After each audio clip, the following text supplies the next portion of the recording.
Boa noite, meus irmãos. É uma alegria enorme estar aqui com vocês. Enfim, eu aceitei esse desafio, esse grande desafio. Primeiro, o desafio de falar da palavra de Deus. Segundo, um desafio de tratar um tema tão espinhoso, que é o tema da sexualidade. Então, que Deus nos dê graça para que a gente possa, nesses 2 períodos que a gente vai ter aqui, pensar sobre um tema tão espinhoso, mas à luz do Evangelho, à luz da palavra de Deus, e que a gente possa sair daqui edificado pela palavra do Senhor, e isso é o que importa. Amém? Eu queria agradecer mais uma vez a todos aqueles que estão organizando o evento, pelo convite. Para mim é uma honra poder estar aqui com os irmãos para poder compartilhar um pouco daquilo que a gente tem aprendido da parte de Deus. Eu queria que nesse primeiro momento a gente tivesse um tempo de oração pedindo para que Deus nos ajude nas reflexões que a gente vai fazer hoje e que a graça dele repouse sobre nós pela ação do Espírito Santo que ilumina a nossa mente. Amém? Senhor Deus e Pai, diante de Ti estamos e humildemente pedimos pela graça do Senhor Jesus Cristo e pela iluminação do Teu Espírito, que nos méritos de Cristo repouse toda a nossa confiança e que na luz do Espírito Santo a gente possa guiar o nosso pensamento sem desviar nem para a direita nem para a esquerda. Nos ajude, Senhor, a olhar para a Tua palavra e a nutrir dela aquilo que a gente precisa para pensar. Assim nós oramos, em nome de Cristo Jesus. Amém.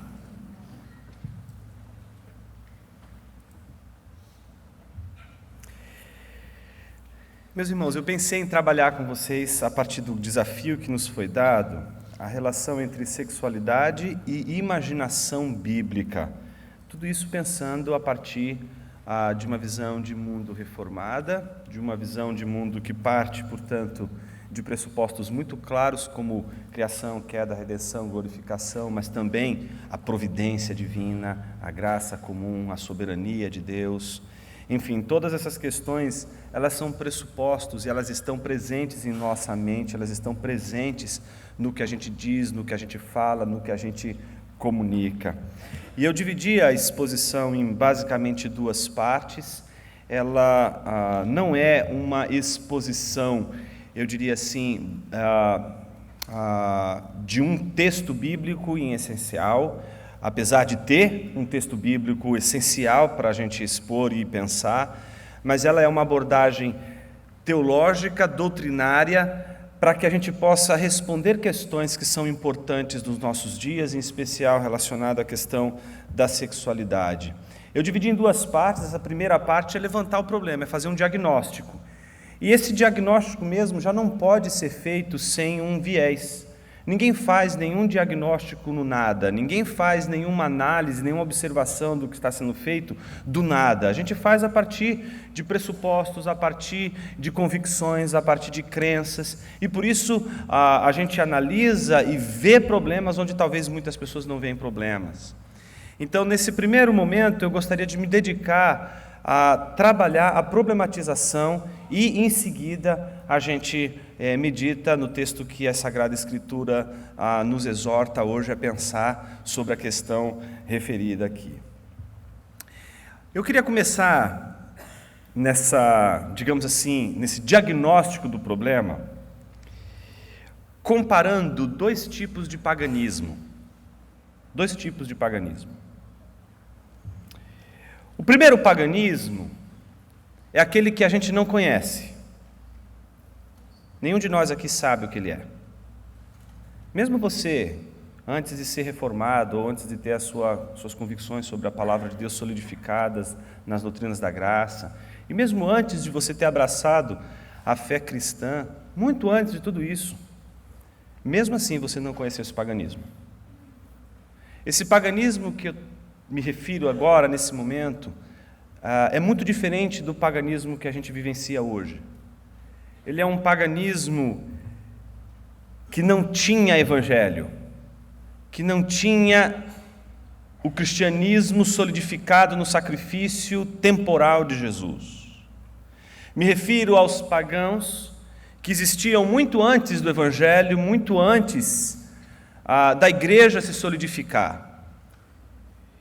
Me refiro, portanto, a uma classe de pessoas que viviam de acordo com uma maneira de viver que se chama pagã, e que nessa cultura, a não ser por aqueles lampejos da graça comum, absolutamente nada sabiam do Deus do Evangelho. Não tinham nada, absolutamente zero, sem nenhuma, digamos assim, raiz que a gente possa encontrar de ponto de contato com o Evangelho. Mesmo porque temporalmente, o Evangelho, entendido como aquilo que Jesus fez a partir da sua encarnação e ascensão aos céus, entendido centralmente na pessoa e obra de Cristo Jesus, temporalmente foi posterior a esse paganismo que eu estou me referindo.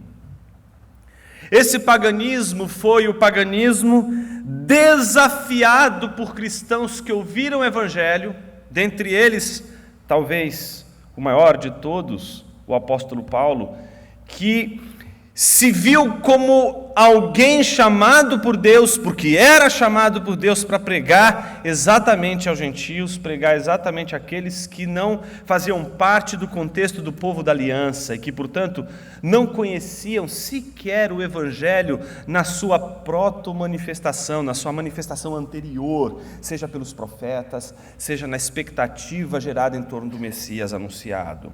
Então, eles não têm nenhuma cultura bíblica. Eles não têm nenhuma cultura veterotestamentária, eles não têm nenhuma cultura dentro do aspecto daquilo que a gente poderia vislumbrar em termos de tradição judaica e tradição cristã, digamos assim, nesses termos. Então eles vivem sem ter tido absolutamente nenhuma experiência, eles são como aqueles que Paulo se refere nos primeiros capítulos de Romanos, quando Paulo se refere exatamente àqueles que não conheciam a lei, aqueles que ignoravam a lei, mas não a lei de Deus plantada no coração de todos os homens, mas a lei escrita por Deus e dada ao seu povo, o povo da aliança. Mas Paulo e muitos outros pregam o Evangelho a esses pagãos, e estes pagãos que têm uma mentalidade muito diferente, que tem uma maneira de viver muito diferente, que entende a natureza humana de uma forma diferente, que entende o mundo de uma forma diferente, e que mais do que a gente possa imaginar, com tudo que eles entendem de diferente, foi com esse tudo que eles possuíam que eles se tornaram, inclusive, fundamento disso que a gente chama de civilização ocidental. Com tudo o que eles tinham, ainda assim, eles representavam um grande desafio para cristãos que pregaram o Evangelho. E eles ouviram o Evangelho. E é curioso quando a gente lê, por exemplo, Colossenses. Eu acho Colossenses uma das epístolas de Paulo mais interessantes nesse aspecto que a gente está se referindo. Imagine que os colossenses, eles tinham escutado a pregação fiel do Evangelho, e Paulo mesmo, na carta que ele escreve, ele testifica isso dizendo que eles ouviram o verdadeiro Evangelho que vinha da parte de Deus por um pregador fiel, e os sinais dessa conversão por conta da pregação era fé, esperança e amor. As 3 virtudes teologais estavam presentes entre os colossenses como um sinal de conversão, mas Paulo escreve a epístola aos colossenses porque, apesar de eles serem convertidos, a mentalidade deles ainda era uma mentalidade pagã. E por isso a ética deles era uma ética que correspondia a essa mentalidade pagã. Então Paulo precisa ainda trabalhar com a mentalidade dos colossenses, para que a mentalidade dos colossenses possa ter implicações práticas, possa ter uma ética que corresponda exatamente aos princípios do reino do Filho do seu amor. Por isso, Paulo vai dizer que ele precisa lembrar que eles não foram arrancados do império das trevas, eles foram transplantados, eles foram tirados com raízes do império das trevas, do paganismo, e foram plantados no reino do seu amor, eles foram plantados na comunidade evangélica, na comunidade do Evangelho.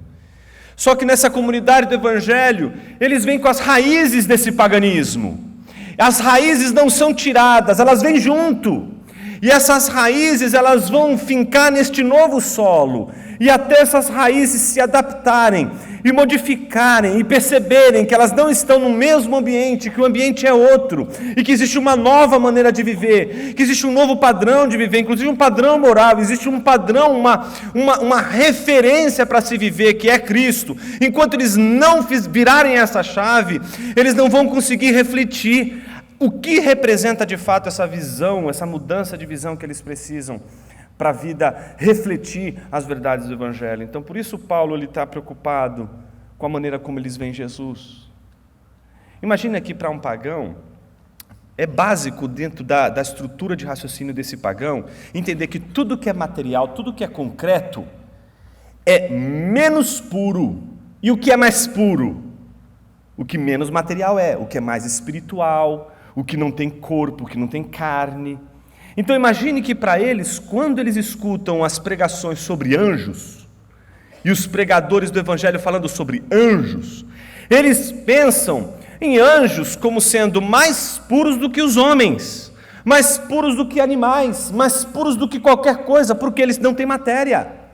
Quanto mais material a coisa for, quanto mais a coisa for concreta, mais impura ela é. Quanto mais espiritual ela for, mais pura ela é.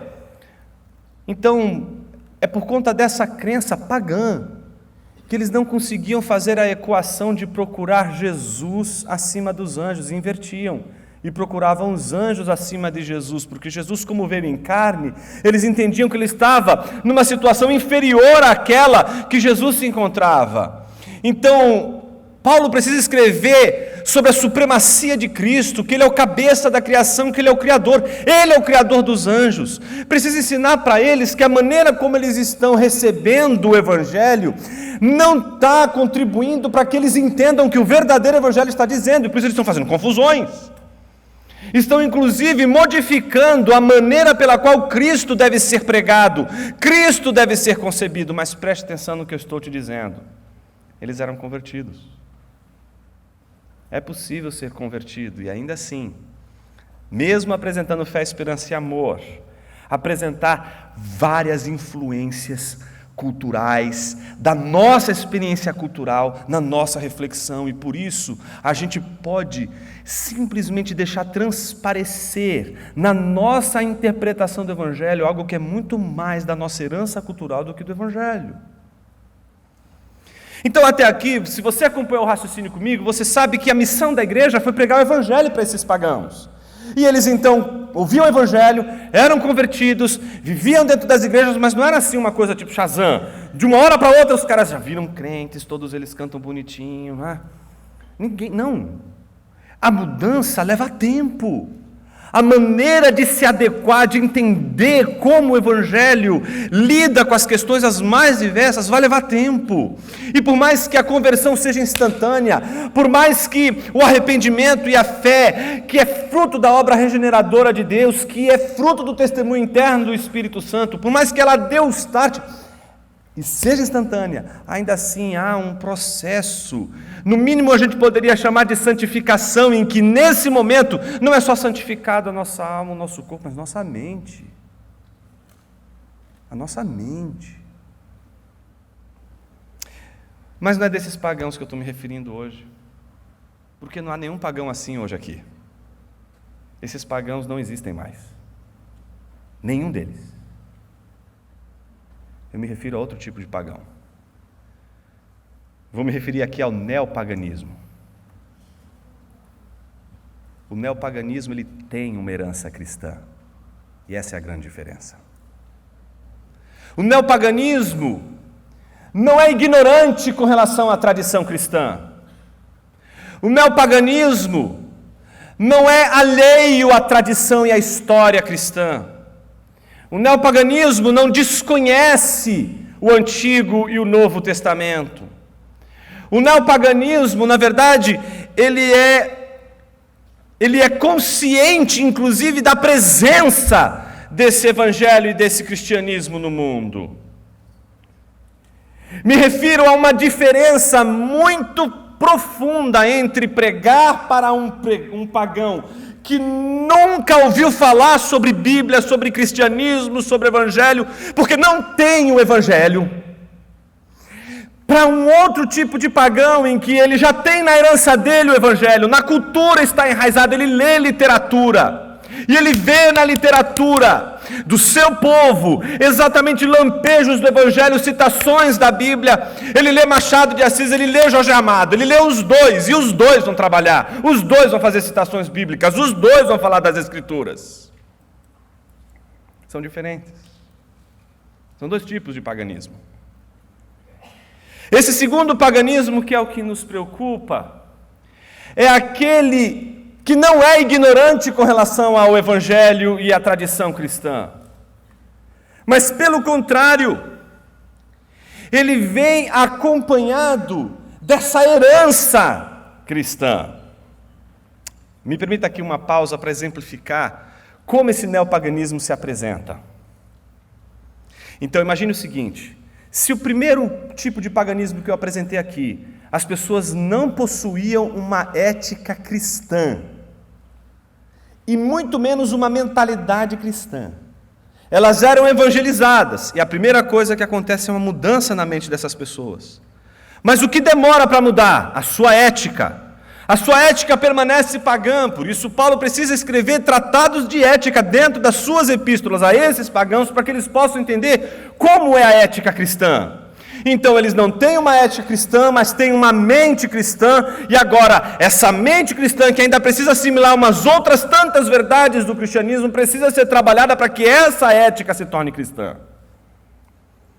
Esse segundo paganismo que eu me refiro aqui, ele é diferente. E para explicar ele, eu tive uma experiência muito bacana, dentre as muitas experiências que a gente tem, dando aula numa universidade, onde você tem ali alunos de toda a variedade de crenças e de representações que você possa imaginar na cultura que a gente vive. E eu me lembro que eu estava explicando sobre niilismo, e essa experiência para mim foi uma das mais importantes até hoje na universidade, e ela reflete muito da minha preocupação pessoal, inclusive, nesse tópico.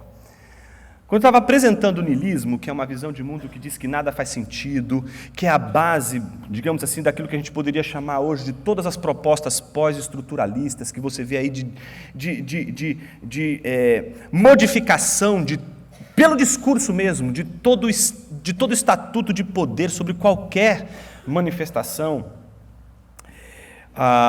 explicando exatamente que esse ponto de vista é um ponto de vista niilista e apresenta determinadas dificuldades, etc. Um aluno disse assim: professor, acho que me encontrei na vida, eu sou um niilista. Eu estava pensando aqui comigo, né? Eu estou falando aqui no niilismo e estou convertendo um para o niilismo. Falei, Senhor, me ajuda aqui. Eu explicando o niilismo, ele gostou do niilismo e quer agora assim, não, professor, acho que eu sou um niilista. Aí eu respirei fundo, gente, e disse assim para ele: não, você não é um niilista. Eu precisava salvar a aula e meu pescoço. Eu disse: não, você não é um niilista. Ele disse: não, como assim, professor? Aí eu olhei para ele e disse assim: você tem irmã? Aí ele ficou me assustado, falei: fique tranquilo, eu sou casado. Aí ele disse: tenho. Eu disse: quantos anos ela tem? Era um pouquinho mais nova que ele. Eu falei: perfeito. Por que você não casa com ela? Ele: ô professor. Hã? Como assim, ô professor? Cara, por que você não casa com ela? Para, professor. Cara, casar com a sua irmã vai ser a maior jogada da sua vida, pensa. Você nunca vai ter uma surpresa, você não vai casar com uma pessoa e depois descobrir que ela é outra. Você já conhece aquela desgraçada desde o começo. Você já sabe como ela é, nada vai te surpreender mais, nada mais vai te surpreender. Imagina, você vai casar com alguém que você já sabe como é. Que perfeito, não? Ele: para, professor. Eu falei: para não, eu ainda não te disse a coisa mais incrível desse mundo. Qual que é a coisa mais incrível desse mundo? Você vai realizar o sonho de todos os homens, de todas as eras e de todos os tempos. Sua mãe vai ser sua sogra, cara. Ele: para, professor, para. Eu ia continuar dizendo: mas então, imagina, se esse é o sonho, imagina se você casar com a sua mãe. Aí eu tive que parar, porque começou a dar um... Aí eu olhei para ele assim: sabe por que você rejeitou tudo isso? Porque você não é um niilista, você é um cristão. Sua mente não é cristã. mas sua ética é cristã. Seu coração não é cristão. Sua maneira de pensar não é cristã. Mas toda a sua ética, ela é pautada por uma grande tradição chamada tradição cristã. E é por isso que você rejeita. Se você lesse Nietzsche, você saberia que ele não vê nenhum problema de alguém casar com sua própria irmã. Então, nessa hora, a gente começa a pensar algumas coisas curiosas. E aqui eu quero voltar novamente para o neopaganismo. Porque o que é o neopaganismo? O neopaganismo é a prática cristã com uma mente não cristã. É o paganismo oculto na tradição cristã. É o paganismo que é escondido justamente sob o rótulo de uma tradição cristã. Simplesmente porque se tem um comportamento cristão, se acha que a pessoa é cristã. E esse é o grande dilema das nossas igrejas hoje. Porque hoje nós podemos ter pessoas que enchem nossas igrejas e elas vivem como cristãs, elas vivem como evangélicas. O comportamento delas é evangélico, o vocabulário, que horror, também é evangélico. Mas a mente é completamente pagã. O jeito de pensar é pagão. A maneira de pensar é pagã. E por que a gente prega o evangelho mesmo para estes que são cristãos? Porque esse paganismo não está sendo visto nas ações, não está sendo visto meramente na ética, ele está escondido na forma de pensar. E por isso ele aparece justamente quando as discussões são as mais tensas. Se nós discutíssemos aqui sobre milagres, sobre dons e etc., a discussão seria de um nível. Se a gente começasse a discutir aqui sobre aborto, sobre a sexualidade, que é um dos tópicos que a gente vai ver, sobre questões econômicas, etc., você vai ver como essa mentalidade pagã e não cristã vai florescer na boca de gente que vai, inclusive, traduzir esse paganismo numa linguagem bastante evangélica. É por isso, meus irmãos, que a igreja se tornou um dos lugares mais importantes para se pregar o evangelho hoje. Para que a gente entenda que o evangelho não é uma regra para fazer as pessoas agirem de uma determinada forma. Em primeiro lugar, o evangelho é a transformação da mente de uma pessoa, que só pode ser transformada pelo testemunho interno do Espírito Santo. Por mais que ela leia 30 mil vezes a Bíblia inteira, a Bíblia lida 30 mil vezes inteira não faz dela uma pessoa com uma mente carregada do Evangelho e submissa ao Evangelho. Você pode ler as Escrituras com uma mente não evangélica. Você pode todos os dias ler a Bíblia, se comportar até como um crente, ter uma ética cristã, mas a sua maneira de ler a Bíblia não é uma maneira bíblica. Lemos a Bíblia não biblicamente. É preciso ler biblicamente as Escrituras. Só que para ler biblicamente as Escrituras, a mente precisa ser transformada. Até aqui tudo bem, temos dois tipos de paganismo, um paganismo que não tem herança nenhuma cristã, a ética não é cristã, mas eles têm a mente convertida, e a dificuldade dessa igreja é, puxa, eles têm fé, esperança e amor, mas a ética deles ainda não é uma ética cristã. Bom, qual é a nossa história? A nossa história é de um paganismo que está dentro de uma herança cristã. Veja aí, se você der um passeio na Europa, você vai entender muito bem o que é esse neopaganismo, tá certo? A herança cristã está respirando por todos os lados na Europa, mas ao mesmo tempo que essa ética, esses padrões, toda essa moralidade cristã que está presente ali, ela esconde o paganismo da mente, o paganismo do coração, uma mentalidade anticristã, uma mentalidade antibíblica. Segundo passo da nossa reflexão. O que caracteriza a mente e a imaginação do paganismo que a gente vive hoje? Existe um outro ponto que eu preciso tratar aqui, que é de suma importância para o que a gente vai falar agora. E talvez possa parecer um pouco teórico demais, mas se você tiver paciência, anotar, entender tudo que a gente está colocando agora, Talvez boa parte das nossas dificuldades em defender a fé em contextos que exijam de nós um posicionamento capaz de levar em consideração a realidade que está diante de nós, talvez mais atenta com questões que a gente, de repente, por displicência, deixaria passar batido. Bom, se a gente voltasse agora no tempo e tentasse descobrir como é a mente de um pagão que não teve a herança cristã, sabe como funciona a mente de um pagão que não tem a herança cristã e como ele entende o mundo? Ele entende mais ou menos assim.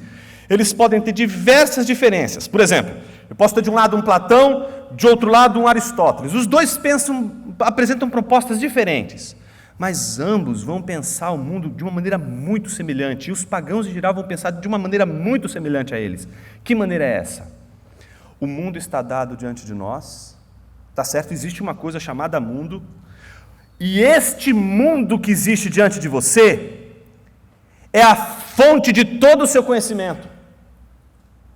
Você tem que conhecer este mundo, e este mundo o que vai fazer?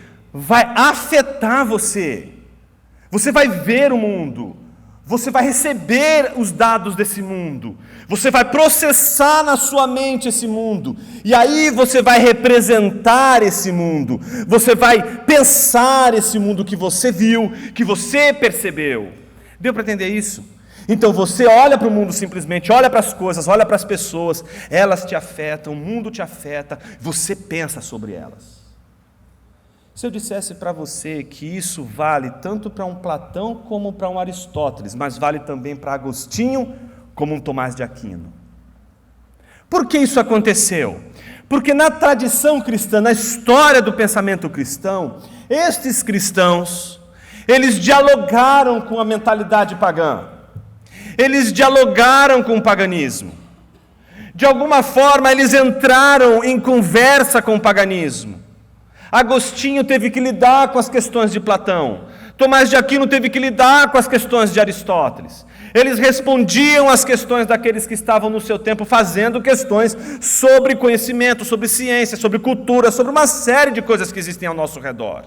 Então eles estão observando essa cultura e interagindo com ela, mas ao mesmo tempo tentando, às vezes com sucesso, às vezes não tem sucesso, mas a tentativa é sempre de mostrar a supremacia do Evangelho e da visão cristã de mundo em relação à visão pagã da realidade, do mundo à sua volta. Essa perspectiva, ela é chamada de realismo.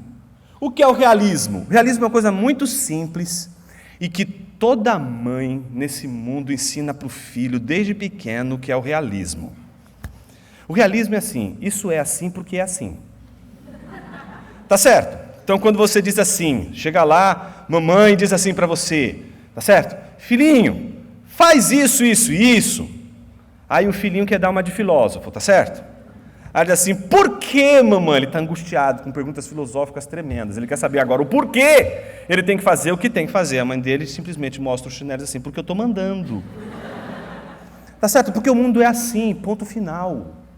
Por que isso aqui é um copo de água? Porque você está olhando para um copo de água e isso aqui é um copo de água.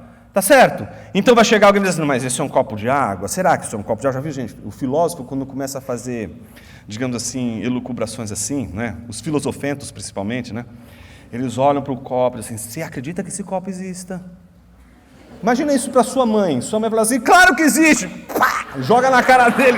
Em 2 minutos ele vai ter uma experiência filosófica inesquecível. Nunca mais vai duvidar do real. Tá certo?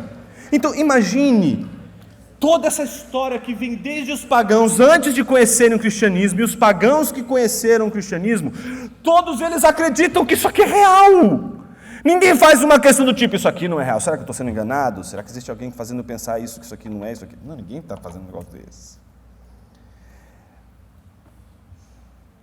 Toda a nossa história, a história do Ocidente muda naquilo que a gente convencionalmente chama de modernidade.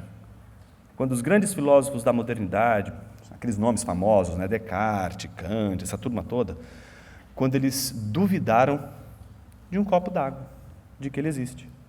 E de que eu sei que ele existe. A pergunta é, por quê? É fácil de entender, não é fácil de aceitar. A ideia é a seguinte: você confia em pessoas que um dia te traíram?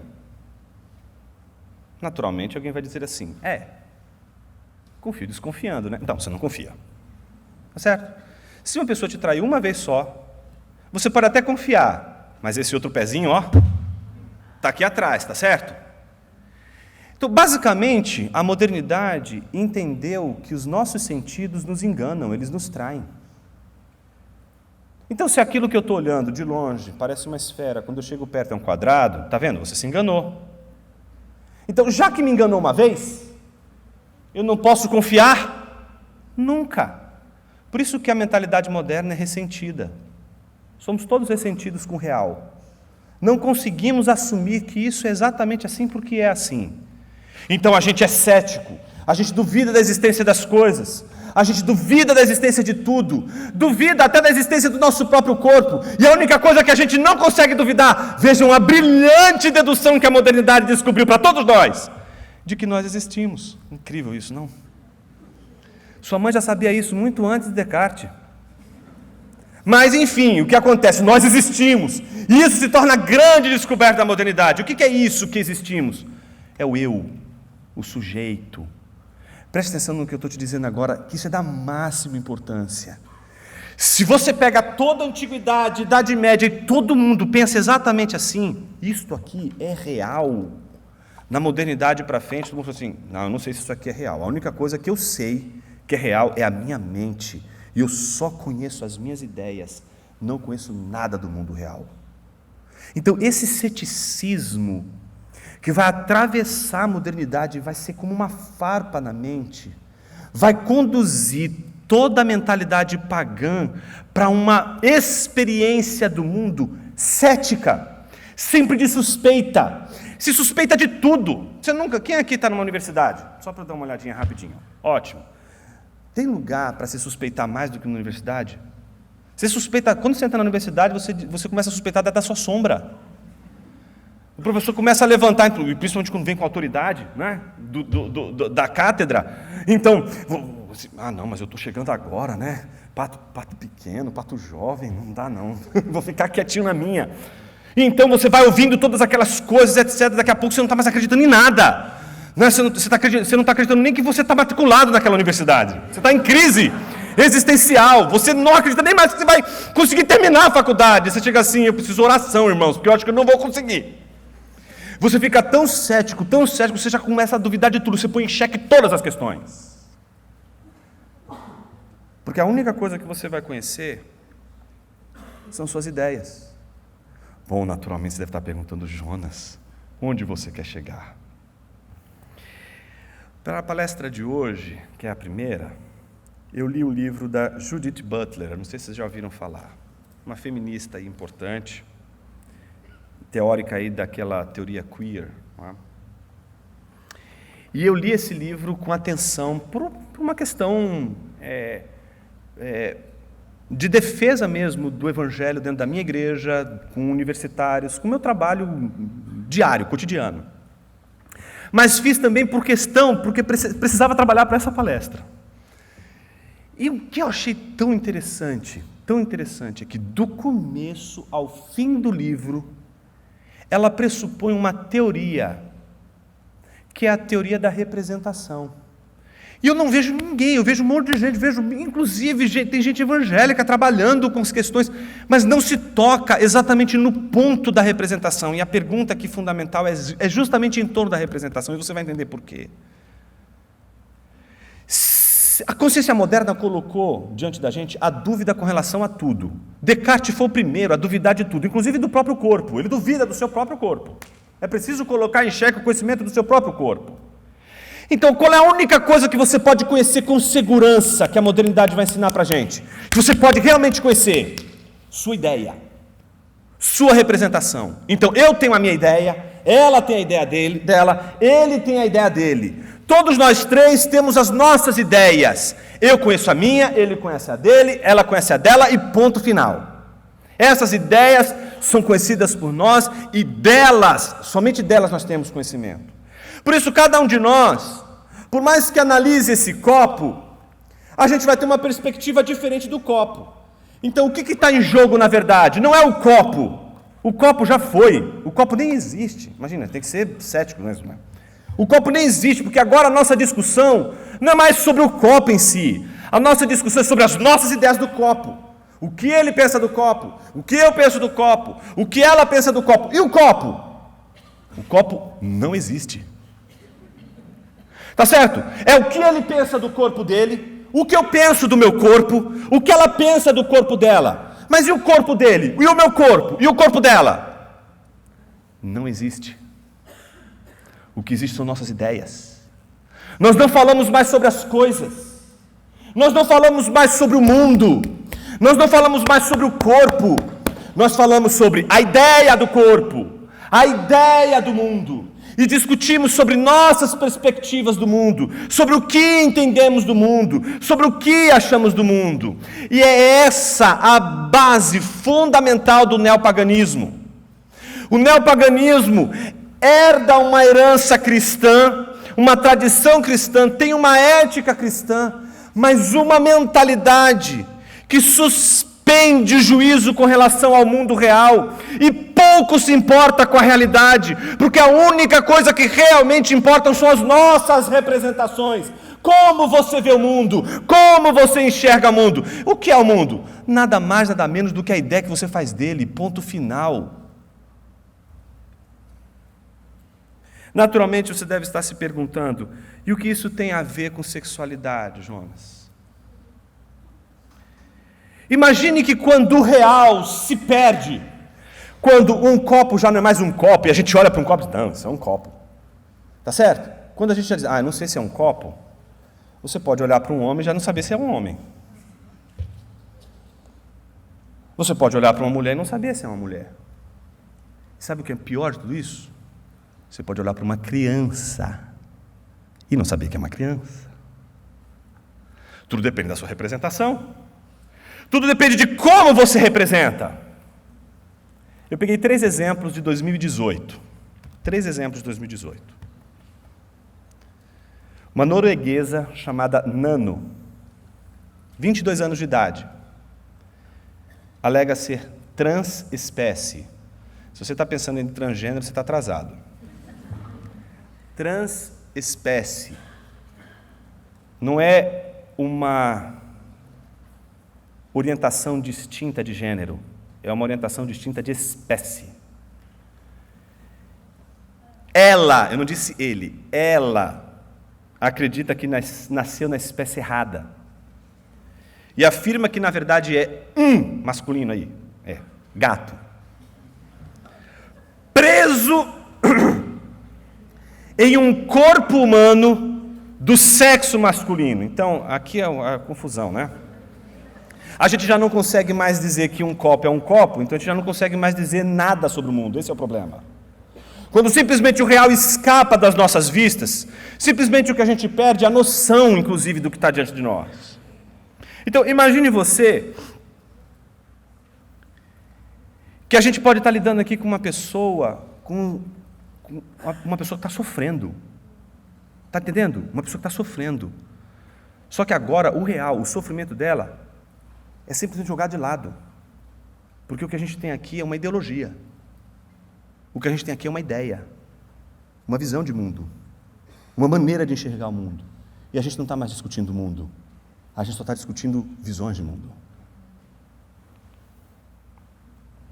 Depoimento dela.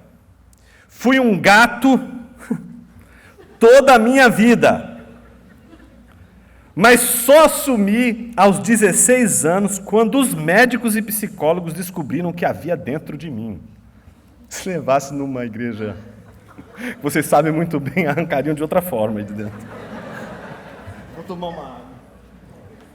Bom, isso aqui é uma água de verdade, né? Bom, é água. Segundo caso, aos 69 anos de idade. Quantos anos?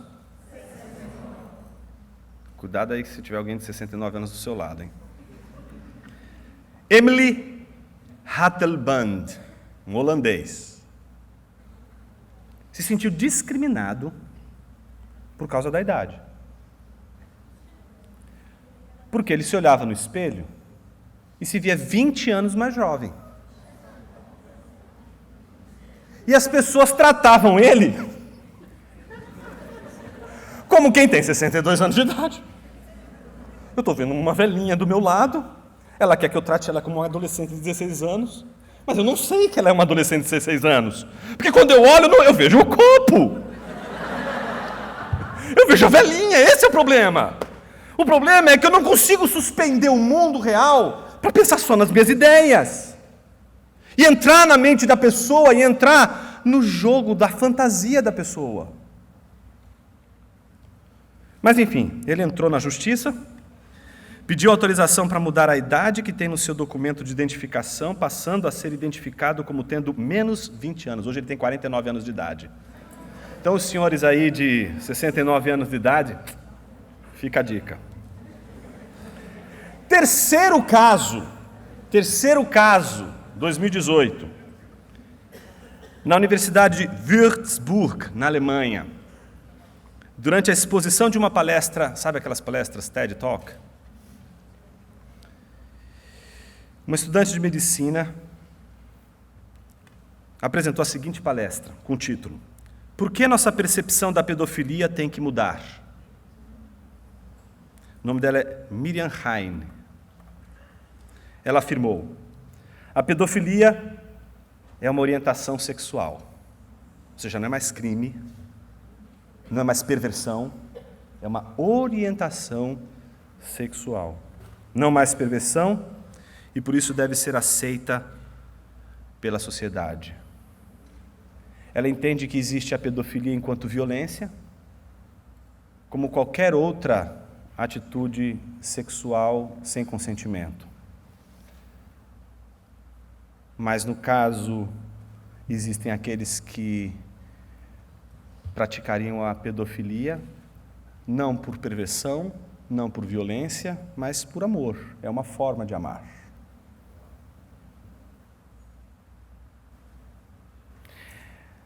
A gente está diante de uma discussão muito séria, que é uma discussão que diz respeito exatamente ao ponto fundamental da palestra de hoje.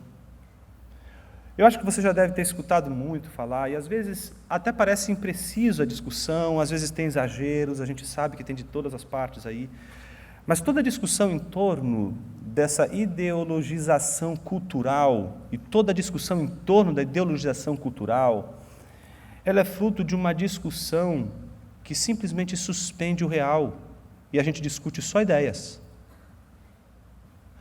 No meio da discussão, a gente não está olhando para as pessoas mais. A gente não está olhando mais para o indivíduo, nem para as coisas, nem para o mundo, nem para o real. A gente está olhando para ideias e teorias e discutindo ideias e teorias, sem absolutamente nenhum compromisso de comprovação com o que eu estou dizendo com o real.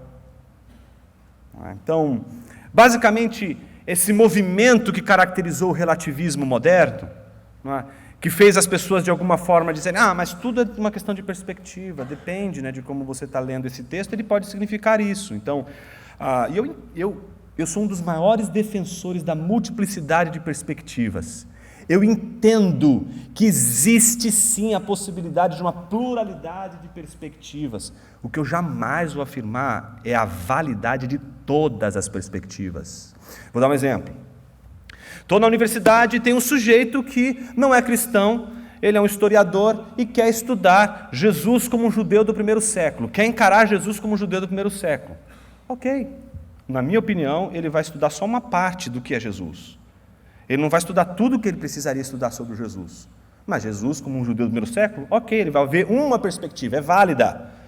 Mas se me aparecer um estudante pós-moderninho, pós-estruturalista, dizendo assim, na minha perspectiva, Jesus é uma chinesa. Eu vou dizer, não, filho, não é chinesa, não. Você tomou alguma coisa nesse intervalo aí que fez a sua cabeça virar você do avesso. Eu acho que tem alguns problemas aí que você precisa acertar em primeiro lugar, mas Jesus não é uma chinesa do primeiro século, nunca vai ser uma chinesa do primeiro século. Sua perspectiva não é válida. A gente tem que ter o direito de dizer que perspectivas não são válidas. E outras perspectivas são válidas. Com base em quê? Na nossa opinião? Não, com base no real. Isto aqui é um copo. Alguém tem dúvida disso? Obrigado. Posso tomar, então. Agora, qual é a nossa maior dificuldade? Nossa maior dificuldade vem quando a gente entra no jogo, quando a gente aceita as regras do jogo. Quando você, cristão que está na universidade, vai discutir sexualidade, coisas do gênero, você aceita os jogos, você entra no jogo, você quer ganhar o jogo com as regras desse jogo, e as regras desse jogo não valem. As regras desse jogo, elas não são válidas. Principalmente se sua mente é cristã. E esse é o ponto. Você só vai conseguir entrar nesse jogo e tentar validar a perspectiva do Evangelho nesse jogo, se a sua mente já não for mais a mente de Cristo. A mente de Cristo, ela vai ser simplesmente juiz e redentor de toda a cultura. Stephen Nichols diz uma coisa muito interessante, ele diz assim: Jesus Cristo nunca será o hóspede de nenhuma cultura, ele será sempre seu juiz e redentor. Em qualquer cultura que ele estiver, ele vai julgar e vai redimir. Não vai ter nenhuma cultura que Jesus vai sentar e dizer assim: perfeito, todas elas são manchadas pela queda, por isso todas elas receberão a mensagem do juízo, acompanhada da exortação da boa nova do Evangelho de Cristo Jesus, que promove redenção. Então, olhando as questões nessa perspectiva, a gente está diante de um grande desafio. O desafio de cristãos, preste atenção, que não estão evangelizando pagãos nível 0, que não tem histórico cristão. Não! Todas as vezes que você vai para um ambiente universitário ou qualquer outro ambiente que não seja universitário, da esfera pública, e que você vai, de alguma forma, comunicar o Evangelho, mas na sua comunicação do Evangelho você pressupõe que você está lidando com pessoas, são pagãos, não conhecem o Evangelho, não conhecem a Bíblia, não conhecem a ética cristã, talvez a sua maneira de conceber esse público seja um pouco equivocada, porque o problema não está meramente na ética, não está somente na moral, ela está na mente e numa maneira de discutir, fundamentado só em ideias, só em representações. Pergunta que a gente se faz: e agora, Jonas? Como a gente entra nesse debate? Como a gente entra nessa discussão? Lá na escola, a professora acabou de ensinar que exatamente o gênero é uma construção social e que o sexo é determinado pela genitália. Ponto. É a definição básica, né? Discussão básica aí. Então, por isso, as discussões elas já estão dadas, elas já estão postas. E como eu sou cristão, eu já entro em desvantagem. Então, o que eu faço? Sofra. Morra pelo Evangelho. Apanhe. Seja envergonhado, seja humilhado, seja escanteado, seja perseguido na universidade. Mas não transforme o Evangelho numa mensagem palatável para você ficar confortável numa universidade que não prestigia absolutamente mais a ciência, mas que comprou uma maneira de enxergar o mundo e transformou a universidade não mais num lugar de ciência, mas numa formação de uma mentalidade anticristã. Me parece que às vezes a gente sofre aquilo que os cristãos sofriam na primeira fase do cristianismo com relação ao paganismo, que é a questão de como um cristão poderia gozar dos ambientes públicos de uma maneira em que ele não se sentisse, não fosse afrontado, não se sentisse desconfortável. A gente ainda sonha com isso. Chegar na universidade, chegar na esfera pública, ser aplaudido pelos homens, todo mundo dizer: nossa, esse cristão é maravilhoso, como ele faz ciência bem. A gente sonha com isso. E não há nada de errado com isso. a não ser pelo fato de termos esquecido de que estamos num mundo que jaz, a Bíblia diz, do maligno. E esse jaz do maligno não diz respeito só às coisas, mas diz respeito à mente, uma mentalidade anticristã. Talvez você esteja pensando, Jonas, e agora? Eu preciso de uma mensagem de esperança. Estou aqui desesperado. Depois do intervalo, o Senhor vai te salvar. Por enquanto, fique aí na angústia, deixa essa angústia tomar você, deixa ela dar senso de responsabilidade, dar senso de, eu estou diante de uma coisa muito maior do que minha carreira. Eu estou diante de algo muito mais poderoso do que meu nome e minha reputação. Eu estou diante do Evangelho que pode mudar, que pode transformar, que pode fazer algo maravilhoso. Amém, meus irmãos? Daqui a pouco a gente volta então com a exposição bíblica que traz a solução, pelo menos aponta algumas soluções para o nosso caminho.